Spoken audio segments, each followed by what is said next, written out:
All right, today's job on the 300 SL is going to be replacing the undershield, noise shield, whatever you want to call it, this piece right here.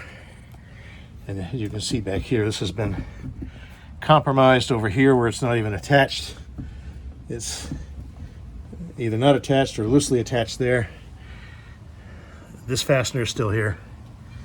This one's all but broken, so got a new shield, a little over $100. Money well spent. And we'll tackle that today. Good shape. Of course, we'll compare the, looks like the holes there match up, and these are matching up perfect as well. So I think we got the right part. A little over $100 for the part, but so unsightly. This thing flapping around. For all I know, this might be the original part even. But we also got the original fasteners, which is this, as well as this device. I guess you could, for lack of a better way to call it, a nutsert or something that goes in place, and as you tighten it, it spreads out inside there. But these came from the same source. I got extras.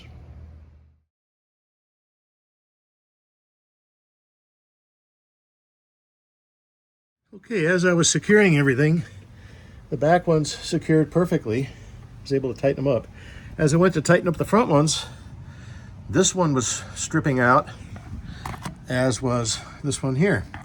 So what I'm gonna have to do is just take a small little hammer and tap out this nutsert. Obviously it's been compromised maybe from years of being on and off, on and off. And they came out very nice using the peen end of the ball peen hammer. Basically, it's oriented in the car like this, in this orientation. And all I did was I took the peen hammer and I just popped it, which allowed these two ears to squeeze in, and the part just dropped out. So we've got, and you can see how that one's definitely been rounded out. So here's the new versus the old pieces. And what's important to note is you can see how the ears have gotten too far expanded out, and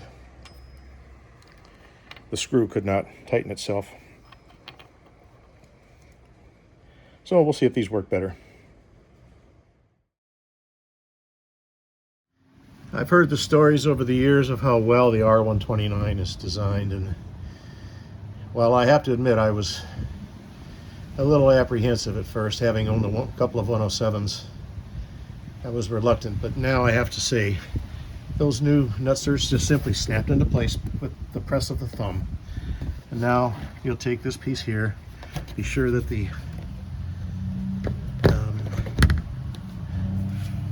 bottom of the spoiler and that little lip right here, that's trapped in between the bottom piece. And we're going to go ahead and tighten them up now and see how this works out. But everything is lined up nice. So I've already run this in pretty good, and I just use this little 1/4-inch drive. Not sure what the proper torque is supposed to be, but I didn't even get to this point where the other one kept snapping as it was slipping past the threads. But now she tightens up nice and tight. And I suppose next time I do the oil change, I will go back in here and double check the tightness of everything. And you just simply just go up in here and confirm that everything is snug, or not snug, but to the proper torque, which is not to tighten it off until it twists and then back it off a half turn. So I think we're good to go. No more embarrassing driving down the road with my buddies giving me the 3rd degree about my car flapping underneath.